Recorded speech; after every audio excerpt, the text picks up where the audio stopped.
Welcome to the Affordable Care Act incentive programs and their impact on corporate wellness strategies conference call.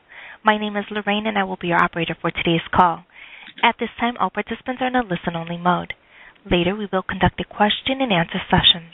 Please note that this conference is being recorded. I will now turn the call over to Mr. Miles Hoffman. Mr. Hoffman, you may begin. Thank you, Lorraine. Welcome to the first of 4 web conferences and audio conferences on perspectives on corporate health and wellness in 2014. This is brought to you by the ACOEM's Corporate Medicine section, co-sponsored by ACOEM's Health and Productivity Special Interest section. I would like to introduce at this time the chairman of the Corporate Medicine Special Interest section, Dr. Kevin Trangle. Dr. Trangle, you may go ahead. Miles. This is Dr. Kevin Trangle. I'm the corporate section leader for the corporate section in ACOEM. We have about almost 400 members in our group. We're sponsoring this with the Health Productivity Management Group that is co-chaired by Pam Allwhite and Pam Heimel, 2 physicians. They have a few hundred members to a couple hundred members. We have invited all of our membership to participate in this particular program on the Affordable Care Act, or Obamacare, and in particular, how it's going to impact what we are doing in terms of wellness and introducing incentives and wellness in the workplace. Joining me on this call will be the 2 presenters. I'm not one of the presenters. It will be Larry Lee and Stacy Barrow. What we're going to be doing for this presentation is, first of all, I'm going to tell you a little bit about Larry and his organization and their background. He will then do his part of the presentation. That will be followed by Stacy Barrow, who I will then introduce with his background of his organization, his law firm, and his personal background. The first part of the presentation will probably be about 15 to 20 minutes with Larry, and then Stacy will present his part. We'll follow it up at the very end with questions. You will hear from the moderator in the course of this presentation how you can ask either verbal questions, or if you want to, as you remember the questions as we speak, you can actually write it down under the question and answer section, and we will get to that at the end of the presentation. Let me introduce Larry. Larry belongs to his own organization called Plan Analysis. It is part of a bigger group called Benefit Advisors Network. Benefit Advisors Network is an insurance brokerage network of about 50 agencies throughout the U.S. that offers health, life, and disability plans to companies. They are very involved in the whole wellness on the grassroots level, setting up programs for companies of various sizes. Larry himself is a native of Jackson, Florida. After finishing a tour in the Navy, he obtained his business degree at the University of Northern Florida. He then founded his current company called Plan Analysis, which specializes in what I just told you. His particular focus is on self-funded companies, large enough to be self-funded, not necessarily the giant corporations that we deal with, but he has companies of all sizes, including several thousands of people in their organization. He also does all the benefits administration for LifeLock, which is a company that basically does security and ID protection. Probably have heard about it on TV. He's going to talk a little about a case example regarding what he does and advantages of putting a program together, either using incentives or disincentives. We will follow that with Stacy talking more about the legal aspects of it. But for the time being, I'm turning this presentation over to Larry Lee. Thanks, Kevin. And thanks, everyone. Just before I begin, I guess it doesn't hurt to mention that, as Kevin mentioned, a lot of this is this presentation was done a little while back, and since then, Obamacare and some of the restrictions that are required of plans are tying employers' hands as far as from plan design perspectives and other things. So it's very important that we are having opportunities to control plan costs. That's a lot what this is about, and so what I'm going to discuss today is a representative case of a client which shows how using strong penalties is actually a positive. I like to use the word penalties because it gets people's attention, and I'll say a little more about that in a minute. We were frustrated by previous ineffective wellness programs' efforts to control or reduce escalating plan costs, so we looked again to how we could build a wellness program that would get meaningful results. But cost was only part of the story. Doing something good for the employees was also key. By the way, when I use the term penalty in this presentation, I'm really referring to a differential between the wellness premium and the non-wellness premium. I will explain this further later. Clearly, we don't use the word penalty in employee communications. However, since we're only driving a participation-only program, we do let the thought be out there that it is, somewhat of a penalty or a surcharge.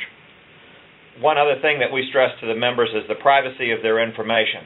Since the HRA and much other information is not part of the claims information, then the plan administrator is not entitled to it. So employees are explicitly advised that they don't have to worry about the, quote, big brother aspect. Of course, we do give compiled information to the client. The company we're talking about is a national medical supplier distributor with about 3,500 employees nationally.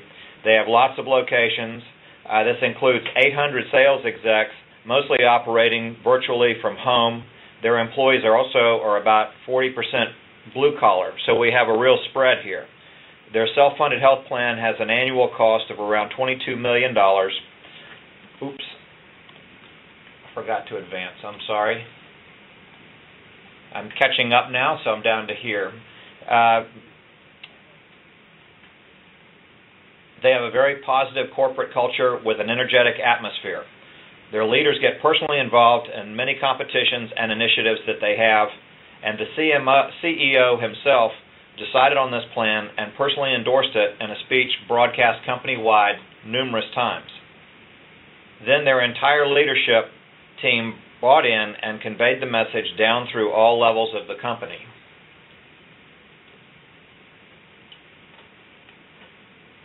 The goals of the incentives were developed because after previous carrier-based programs with low participation and poor results, our first goal was to get a very high percentage of members active in the wellness program. Again, the part we're trying to get them active in is the participation, not biometric standards. This includes both employees as well as covered spouses. Equally important is to keep them engaged on an ongoing basis throughout the years. We also wanted to reward involvement, so a big priority was to make it fun using team competitions and lots of recognition for efforts as well as accomplishments. So those were the key goals of the incentives. Now let's take a look at the goals of the wellness plan itself. The goals were to get the participants, both employees and covered spouses, to do three basic things. Number one was biometric screenings. Number two was health risk assessments. And number three was to take a brief coaching call. And some members would also have to take subsequent coaching calls on an as-needed basis. We made these requirements easy to meet because we wanted everyone to be winners, not a bunch of losers, due to tough requirements. Again, no biometric standards were required to be achieved, or even progress. Having very high engagement levels was important because we wanted to find and address unknowns. We define unknowns as members who haven't had a claim in a year or more. Some people might think that not having claims is a good thing, but it isn't necessarily true. Unknowns are important because we know we'll find right at 20% of them have dangerous medical conditions that they don't even know about. We want to work with those members who are at risk to help them avoid, delay, or lessen the problems caused by their condition. We wanted to be sure employees knew that we are doing this because it's in their best interest and their families, and because it's that we care about them. Sorry, you need to advance the slide. The program that way. I'm sorry, what? You need to advance the slide. I'm sorry. Thank you.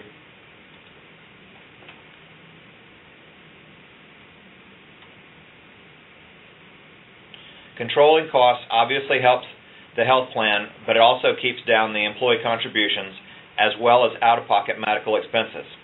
The company used a thermometer each month in the employee newsletter and on posters to illustrate how costs compared to last year and to the goals. Creating a think healthy, be healthy culture builds positive inertia, which grows stronger, pulling more and more people on board. It also influences new employees when they come in.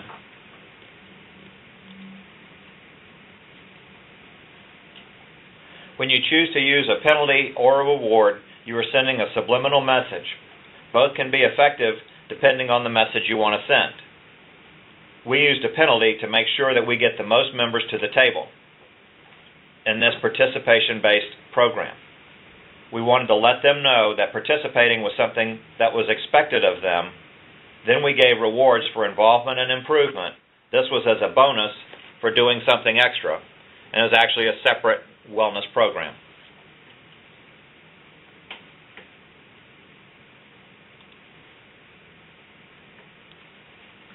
Using a big penalty is really only to get people's attention.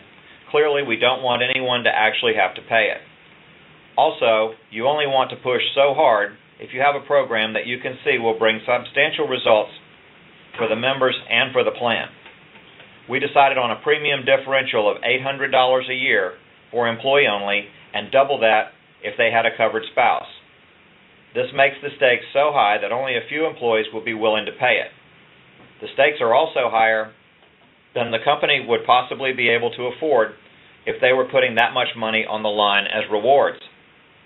For example, an $800 reward would increase plan costs by an additional $800,000 a year per 1,000 members, and that's just not reasonable. So what we did was to increase the base premium by $800, and I'm sure this is nothing new to you guys, but just saying what we did. This was several years ago when we first started the program. By $800 a year, and at the same time we provided an $800 lower wellness premium. For employees who did participate, the cost was a wash for them as well as it was for the employer. It's also important to note that we communicated that employees who did not participate in the wellness program were in a higher risk group, so they would be paying for associated higher costs. Overall, employees did not object. There were a few who pushed back at first, even the president's wife. You can imagine she had something to say. But the leadership made it clear that the program was for real and it was here to stay, and it was up to the employee to make the choice of I can do something that is good for me or I can pay a big penalty.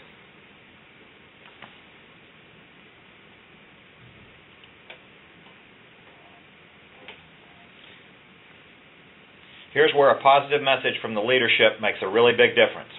As I mentioned, we make sure qualification requirements were easy to meet. Just 3 things: biometric screenings, HRA, and a brief call with a nurse.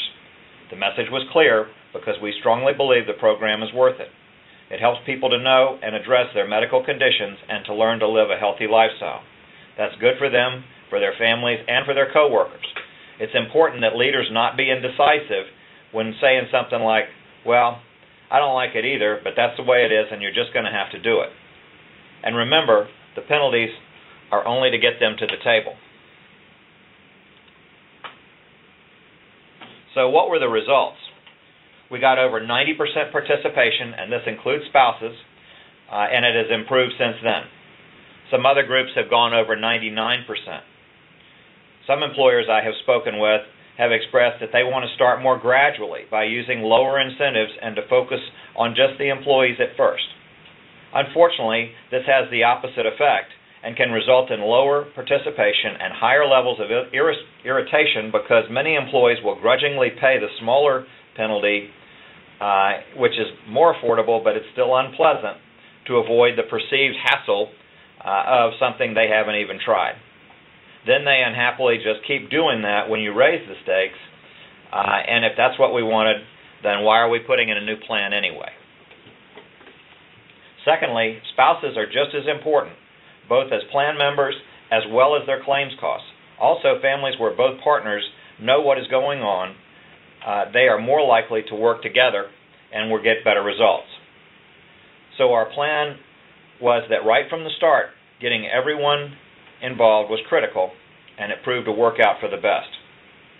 We found a whopping 38% were unknowns, and 20% of all members had dangerous medical conditions. Also, we found in the data that 30% of the most recent year's shock claims came from unknowns of the prior year. Key for this program was follow-up. There were over 10,000 completed coaching calls. They consisted of a post-screening nurse interview call, which reviews the HRA and the biometric screening results. And then on a risk base, they will have also 4, 6, or 12 completed coaching calls per year for those members that need it. Although taking the calls and the follow-up calls as a required part of the program, they are brief, typically only about 15 minutes, and the nurse's approach, which, by the way, it's always the same nurse with the same person, is very gentle, not aggressive. It is to ask questions and to establish a relationship where they can reach mutual goals based on the member's priorities. They do not dictate requirements, and although taking the calls is required to stay on the wellness plan at the wellness premium rates, there are no further requirements. So even if the employee does not take the nurse's advice or makes no progress, or the plan member, they're not penalized for that. Feedback was very positive, and this was borne out through numerous survey results and success stories. One thing we do is we do publish success stories, and that team seems to help a lot. One element of our program I believe is unique is that we refer to as an acute care management program. To do this, the member makes a pre-notification call prior to elective procedures. This creates an important opportunity for advocacy and coaching with a nurse before, during, and after the event. A lot of unnecessary complications and readmissions have been avoided. Through detailed individual analytics, we were able to document a shift to lower or sustained rather than rising biometric risk factors.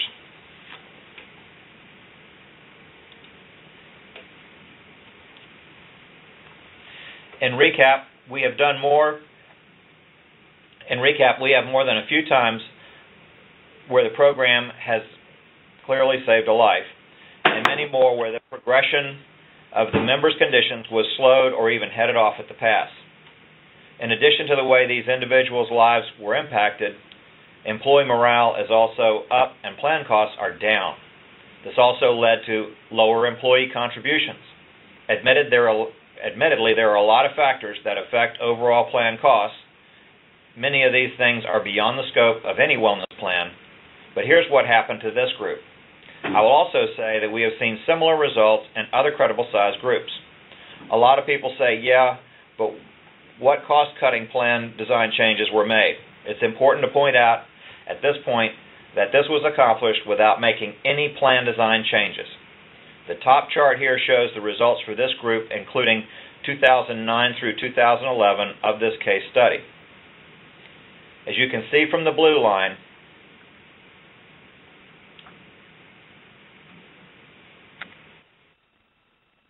the first year we saw small results relative to 6.5% trend.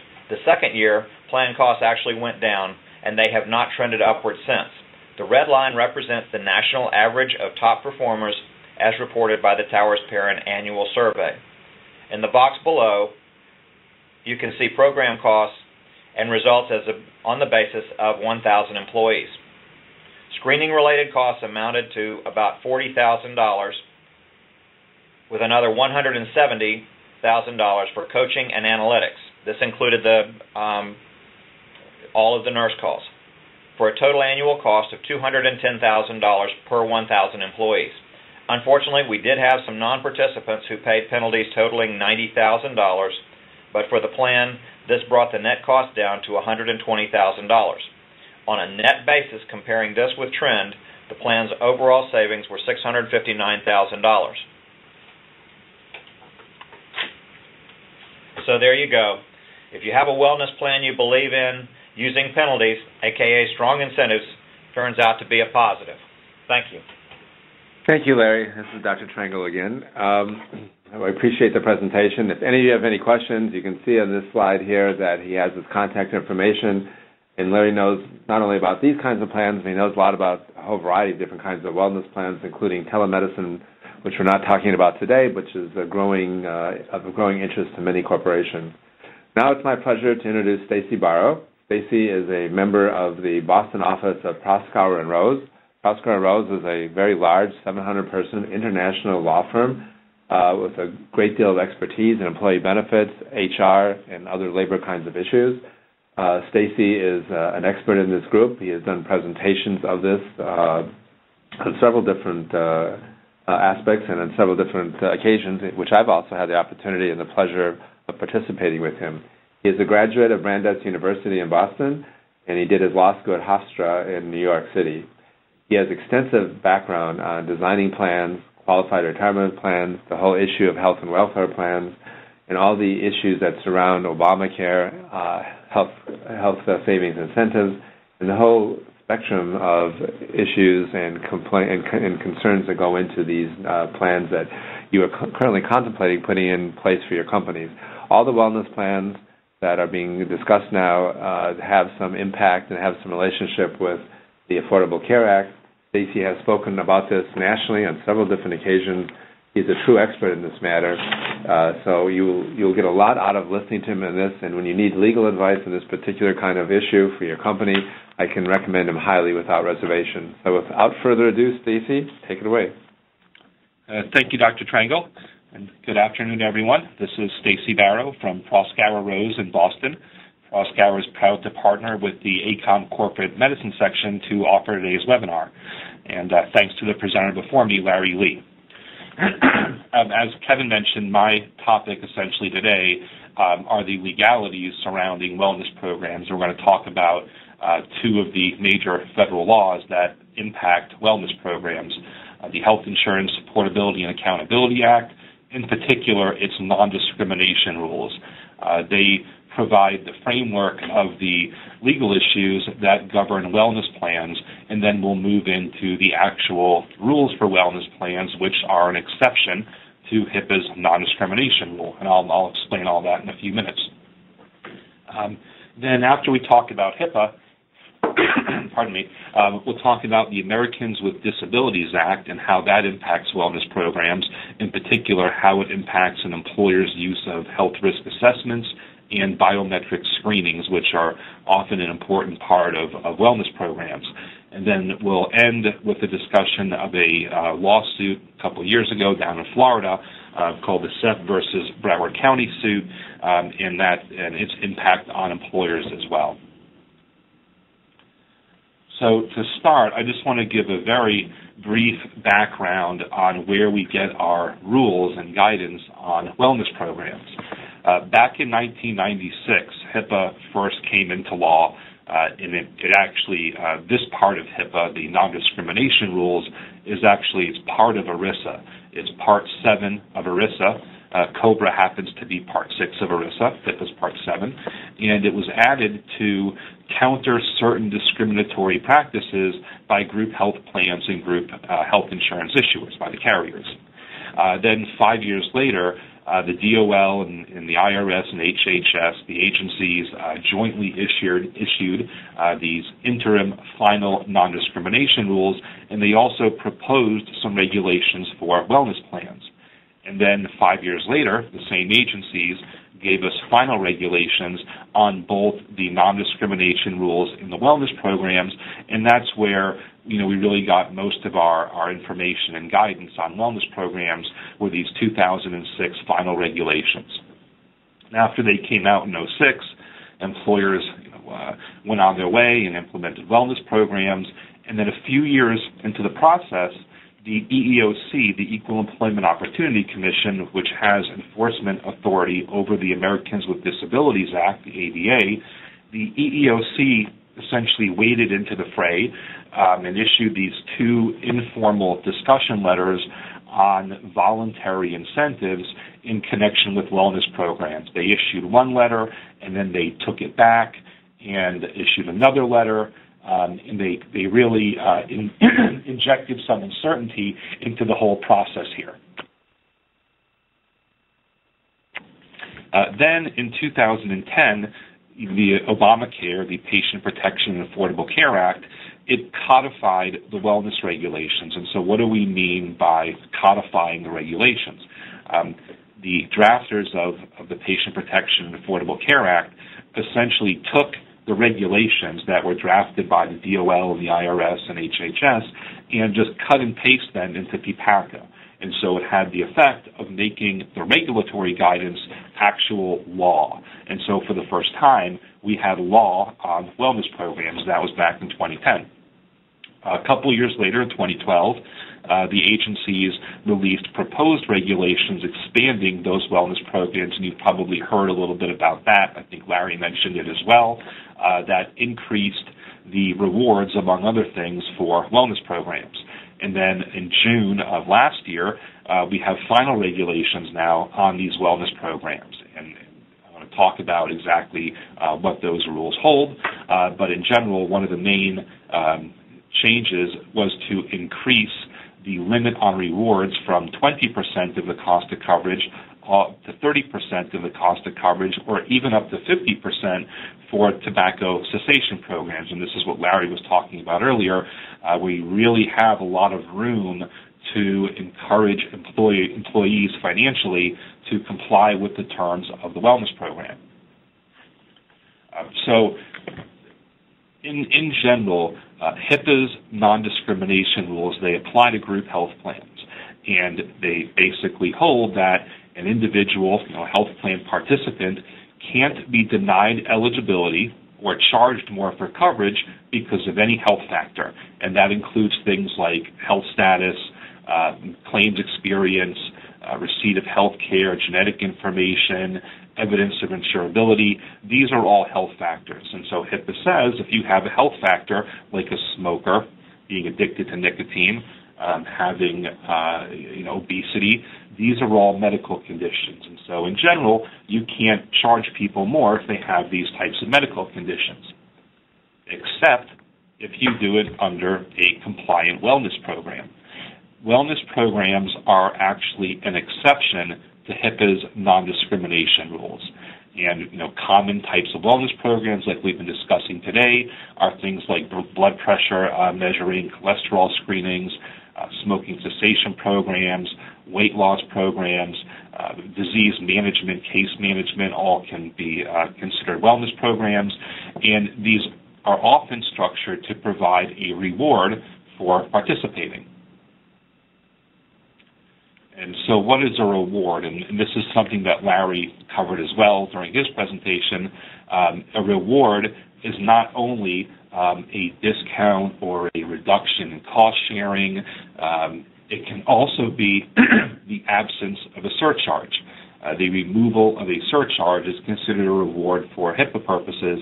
So in other words, you can kind of use the carrot or the stick approach that Larry talked about. You can use the carrot reward, the carrot approach where you provide a reward for participation, or the stick approach where you start people out at a higher contribution and you lower it if they comply with the terms of the program.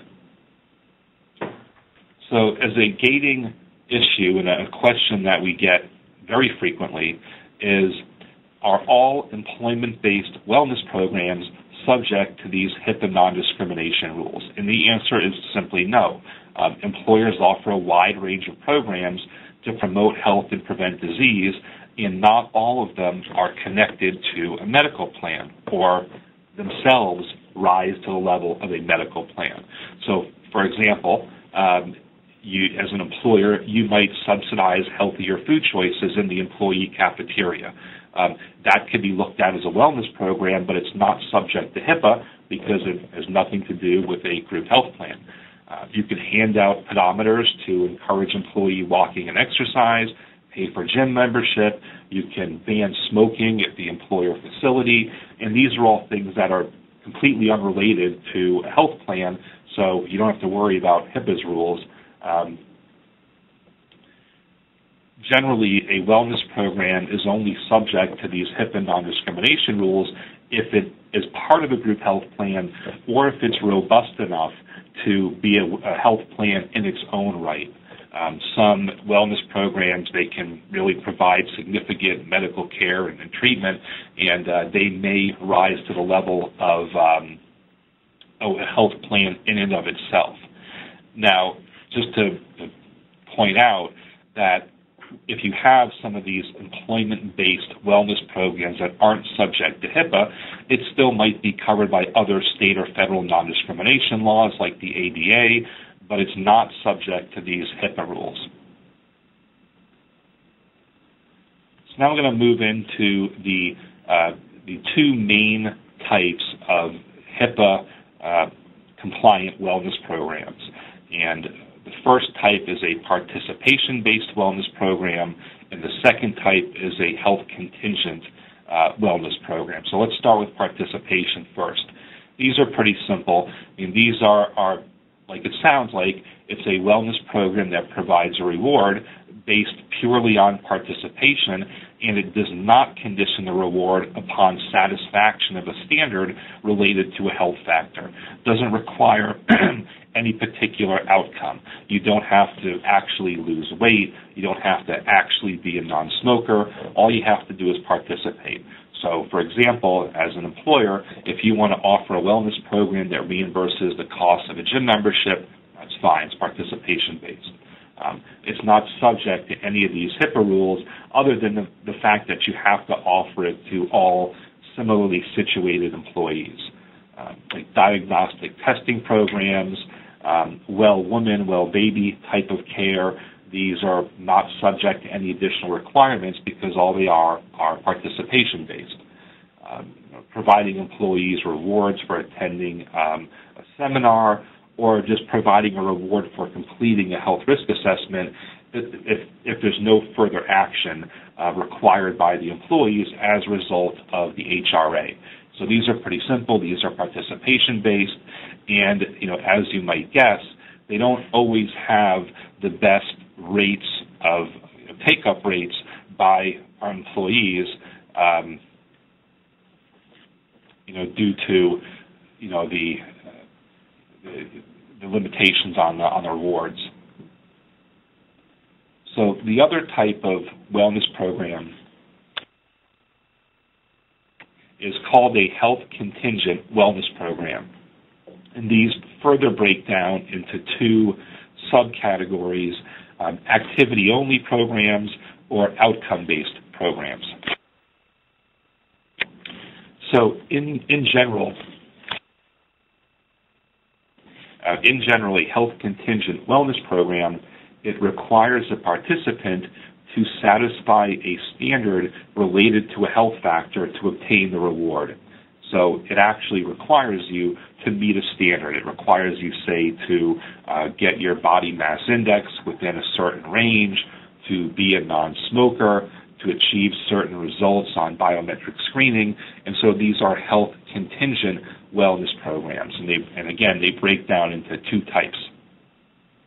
The first type of health contingent wellness program is called activity only, meaning that it requires the participant to complete an activity related to a health factor, but it doesn't require the satisfaction of a specific outcome.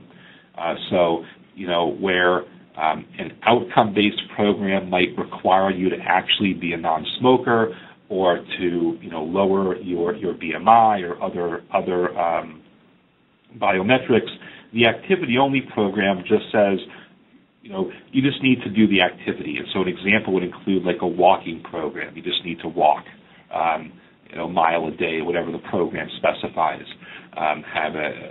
Meet a certain exercise regimen, but you don't need to satisfy any health factors. And so obviously, even though you don't have to satisfy a condition related to a health factor to earn the reward, there might be some people that can't participate nevertheless. Like if you have a walking program and you have an employee with a health factor like pregnancy, or maybe he has a broken leg or a broken ankle, he's recovering from surgery, he obviously can't participate in the walking program, and so you must provide some sort of a reasonable alternative for the employee in that situation, and that's one of the core facets of a wellness program, and I'll talk about the alternative standards in a second. So moving on to the second type of health contingent wellness program, and this is probably one of the more common types of wellness programs, is an outcome-based program. And so this is a health contingent wellness program, and it requires the participant to attain a specific outcome, like being a non-smoker or actually achieving certain results on a biometric screening to get a reward. And so typically the way it works, take a BMI type wellness program. Anyone who is already within the normal or healthy range basically gets the reward. Anyone who is, quote, at risk would have to take some additional steps to obtain the same reward, and this is known as an outcome-based wellness program. So, like smoking cessation programs, programs that require you to meet a certain BMI, these are clearly outcome-based programs because they all impact health factors. And again, nicotine addiction is a health factor, as is obesity. So these are the 5 rules for health contingent wellness programs. This applies to the health contingent program, whether it is activity only or outcome-based. So the 5 requirements, one of them is that the participants must have the opportunity to qualify for the reward at least once a year. The reward cannot exceed 30% of the cost of single coverage, or if family members can participate, then it can be based on the cost of family coverage. That reward can go up to 50% if the program includes a tobacco use prevention or reduction component. And when we talk about these percentages here, it is based on the total cost of coverage. In other words, the COBRA rate. It's not just the employee contribution.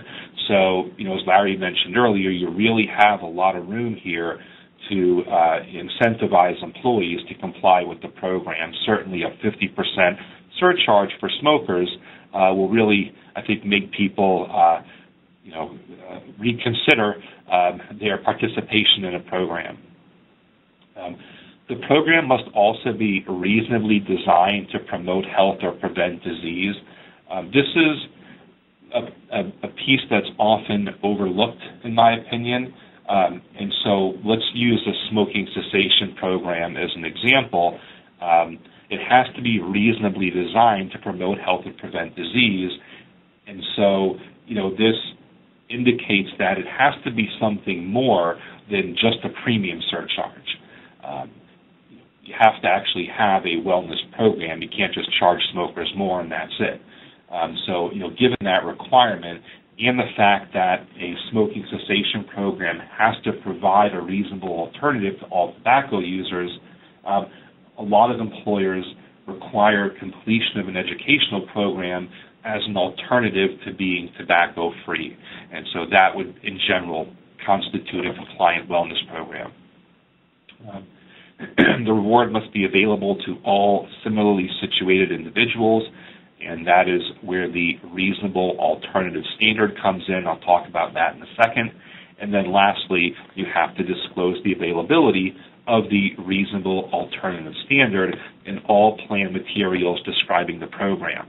One thing that the Department of Labor made clear in the preamble to the final regulations is that they really expect significant participation in wellness programs, particularly the outcome-based ones. And I think they're going to be looking more closely at how the alternative standard is described. In years past, it was a little easier for employers to basically kind of hide the ball with the alternative standard, but with the new 2014 wellness plan rules, it's going to have to be very obvious to participants that if they can't meet the standard, if they can't lose the weight, if they can't get the biometrics under control, can't quit smoking, they will have an alternative available that will let them earn 100% of the reward that would have been available to them had they been a non-smoker or had the right biometrics or the right BMI.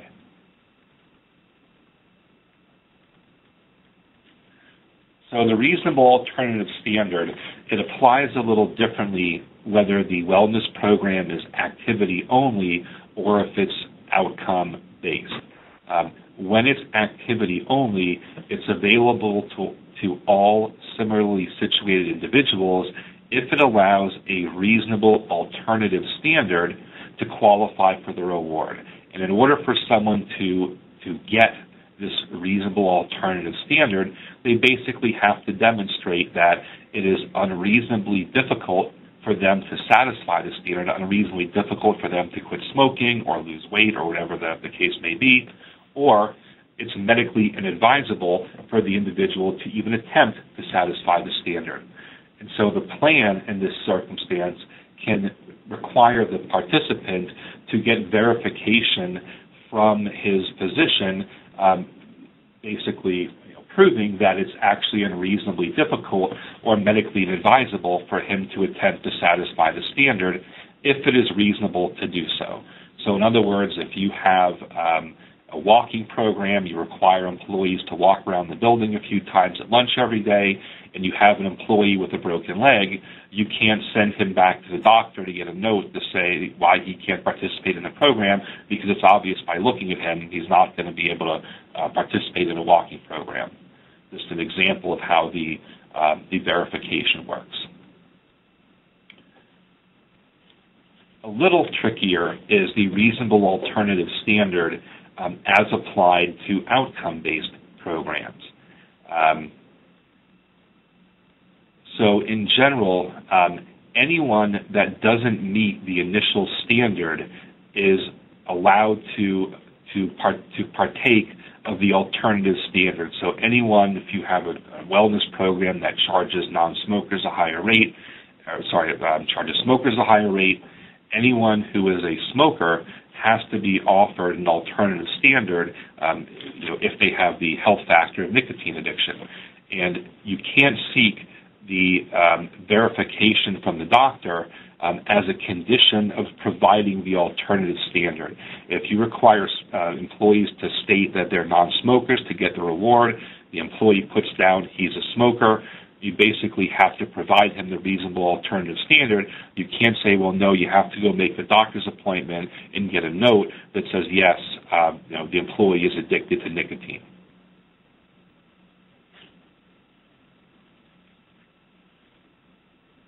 And then, obviously, if the alternative standard to the outcome-based program itself is an activity-based alternative, then you can seek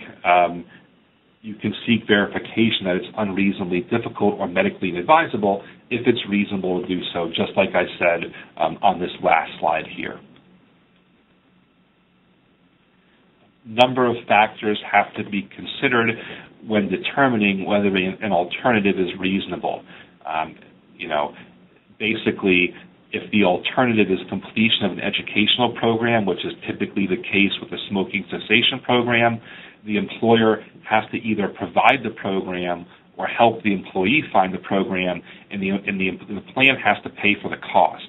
In other words, generally employees who are availing themselves of alternative standards, they need to be able to get the same reward they would have gotten had they been able to meet the standard in the first place. The time commitment must be reasonable. You can't make it so burdensome on the employee, that he has to go to a 1-hour class every night. That would not be a reasonable alternative standard. If the alternative is a diet program, the plan doesn't have to pay for the cost of the food, but it does need to pay for a membership or a participation fee. And then finally, if an individual has the ability to involve his own personal physician in the alternative standard, and if the employee's physician makes a recommendation with respect to that standard, the plan has to accommodate it, has to consider it. It doesn't need to literally take it word for word, but they do need to accommodate the physician's recommendations. In that instance, the plan can impose cost sharing. A couple of other little nuances. If you have an outcome-based program, like a smoking cessation program or a BMI reduction program, if your reasonable alternative standard itself is an outcome-based program, then you need to give the participant more time to comply. So in other words, if you require participants to have a BMI under 30, the alternative can't be, well, you have to have a BMI less than 31 on that same date. That would obviously be way too of an aggressive plan design. And like I mentioned a second ago, the plan has to permit the participant to involve the personal physician as a second alternative to meeting the plan's alternative. Just another quick reminder on the notices of availability. In the past, the notices were kind of full of legalese, and it wasn't immediately obvious to participants that if they couldn't comply with the terms of the wellness program, they could get a reward nonetheless. The final regulations that were released last year and that are now effective for 2014 they contain new model notices that make it a little easier for the average participant to understand that there are alternatives out there. And so this statement here that I have in quotes is intended to be less legalese than it was in the past. And the DOL actually just recently, last week, clarified that employers are encouraged to modify this language to reflect the details of their own wellness programs. Stacy, can you do 5 minutes so we can have some time for questions at the end, please? Sure. Other examples of the model disclosures are here as well. You can take a look. They're a little more straightforward. Spend a minute on HRAs, and then we'll open it up to questions. As Larry mentioned, an HRA, a biometric testing program, is often the cornerstone of an effective wellness program. And obviously, when it's voluntary, they're generally going to be ineffective.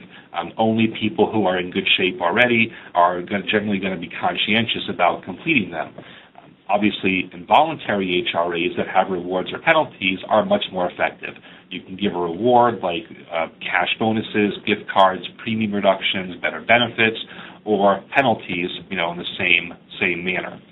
The Department of Labor says that you can require employees to complete an HRA as well as a biometric screening in order to get into the plan, meaning it can be a gateway to eligibility as long as the results of the HRA are not used to delay or deny eligibility or to determine individual premiums.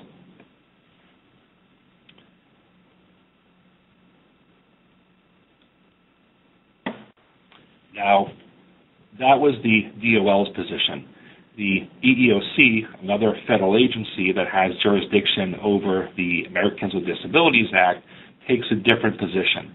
The ADA says that it's a per se violation for any employer to inquire about an employee's health condition, but that a voluntary HRA is okay. And they say that an involuntary HRA, one that provides a reward that is so great to compel participation, that would violate the ADA, would be a per se violation of the ADA. Involve ERISA and HIPAA preempts most state laws. It doesn't preempt other federal laws, and so we have two regulatory agencies here butting heads. DOL says it's okay. EEOC says it's a violation. And despite PPACA, with its 2,500 pages of regulations or law, didn't really do anything to address this issue. And so the current state of the law is that the EEOC believes involuntary HRAs violate federal law, and the DOL believes that they don't. And so predictably, there was a class action lawsuit filed in Florida, Seff versus Broward County, and the basic facts are that the employer required employees to take an HRA and a biometric screening, and if they didn't do it, they had a $20 per paycheck penalty added on to their, as a premium surcharge. And the court ended up having a very results-oriented decision, and they basically found that the HRA fit within an exception from the ADA known as the insurance safe harbor. It's really an outcome-based decision, as we call it. I mean, the court wanted to kind of find a certain way, and they found a way to shoehorn its decision here. So ultimately, the plaintiff's suit was dismissed, and the dismissal was upheld on appeal. So the employer won out here in this particular case. one of the things that the court said was the reason that this was okay is because they made the HRA and biometric screening part of the plan. And so, generally, if you're going to use them as a gateway to eligibility, you probably do want to make them part of the plan. Very narrow decision, doesn't really address the issue of voluntary wellness programs, but let me stop there and open it up to questions. I think that's the end of my prepared slides anyway. Stacy, thank you very much. I appreciate that. This is Dr. Trango. We have a number of questions that people have written and sent in to the moderator. There is also an opportunity, I think Lorraine will explain, you can call in. But I think actually we really don't have that much time. We're going to probably just deal with the written questions at this point in time. I also want to just give recognition to Todd Hamill, Blythe Hardy, and Greg Ornella, who are also officers in our corporate medical section group additionally. Anyhow, let's look at a couple questions. One of the questions that came up is for the reasonable alternative situation, the RAS, who makes the second decision in terms of if the family physician says the person cannot do it, who actually makes the decision? It has to be another doctor, it can be an HR person. And the same, along the same lines as the question is, what is a reasonable alternative, let's say, for a smoker that the family doctor says, for whatever reason, can't stop smoking? I guess this is mainly for Stacy to answer. Okay, so let me kind of start with the second question, because I think it'll frame the first question. And it was, give us an example of a reasonable alternative standard for a smoker to meet an outcome-based reward. And typically, it's going to be an educational program. Like, you have to sit through a program that shows you the horrors of smoking, and as long as you sit through the program, then you get the reward. And if you're still a smoker and the employer has the wellness program in place next year, he can make you sit through the educational program again next year. So the first part of the question, and I want to make sure I state it right, was who is responsible for ultimately for determining the reasonable alternative standard? Correct. So in general, the plan is going to determine it. The plan is going to say, okay, so for our reasonable alternative standard, we require you to sit through a smoking, horrors of smoking educational program. And the employee at that point doesn't really have an ability to involve his personal physician unless the alternative standard is unreasonably difficult or medically inadvisable. And of course, sitting through an educational program is neither unreasonably difficult nor medically inadvisable. If you had another... How do you handle a situation where an unanticipated issue comes up and they bring in a doctor's note and maybe it's not in the plan design?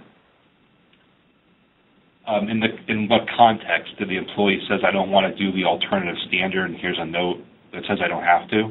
Walking, weight loss, blood pressure, medication, whatever happens to be going. Sure. So you have a BMI program. You say the employee needs to be under a certain BMI. He can't do it.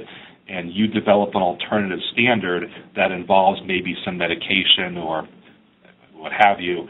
And the employee goes to his physician, and the physician says, look, this alternative you developed is not appropriate for my patient because he's on X, Y, and Z medication. I suggest that you do this type of program. And then the plan would take that into consideration and say, we agree with your physician, we're going to do it this way, or, we've taken it into account, but we still think that this is appropriate. And, if there's really a lot of back and forth, it can eventually go to a third neutral party and get an independent recommendation. But that's basically how it works. Thank you. So the medical director does absolutely have a role in that sort of situation, I see. Another question came up, penalty versus incentive. How much, what makes it reasonable? How do you frame it to the workers? And what is the minimum you have to put on the table to have an effect? Larry?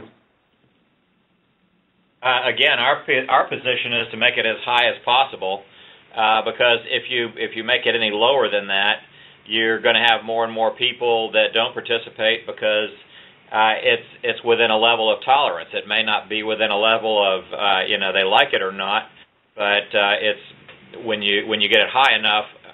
So what we typically try to do is set it somewhere in the neighborhood of $75 to $100 per month per employee. And if they have a covered spouse, then it's double that. And if the employee participates and the spouse doesn't, it's still the full amount for both. That way, it's more likely to get the spouse participating. And again, we've had extremely good participation, usually almost always north of 90% by doing that, which means that very few people end up paying the penalty. And we have one last question before we run out of time, and that is, this is for Stacy. Can you discuss whether penalties impact the grandfather status and what does impact the grandfather status and what that means? Sure. Yes, you do need to take into account penalties for purposes of grandfathered status. In particular, it often happens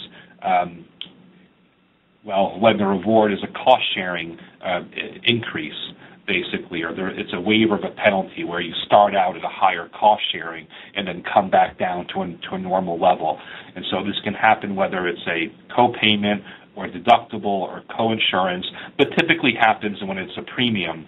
And so if you have a 50% penalty for non-participation in the wellness program and someone pays a rate that's 50% higher, you're going to lose grandfathered status because you've effectively decreased your employer contribution for that one person.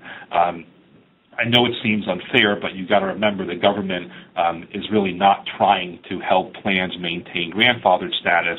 And so if you introduce even more than a very minor penalty and your plan is grandfathered and it affects the premiums or the cost sharing, you can lose grandfathered status. The better way to approach it would be to have a reward rather than a penalty structure. Well, so that's all we're going to have time for now. So you see you have a lot of potential expertise and advice for these very fine, sophisticated nuances that you need to consider when you're putting your plan into effect. At this point, I want to thank everybody that participated. Thank Todd for helping arrange this thing. I want to thank Stacy for his excellent presentation and Larry for the benefit of his years of experience and his advice. And thank you all, and this concludes our presentation for today. Thanks, everyone. Have a great day. Thank you, and thank you, ladies and gentlemen. This concludes today's conference. Thank you for participating. You may now disconnect.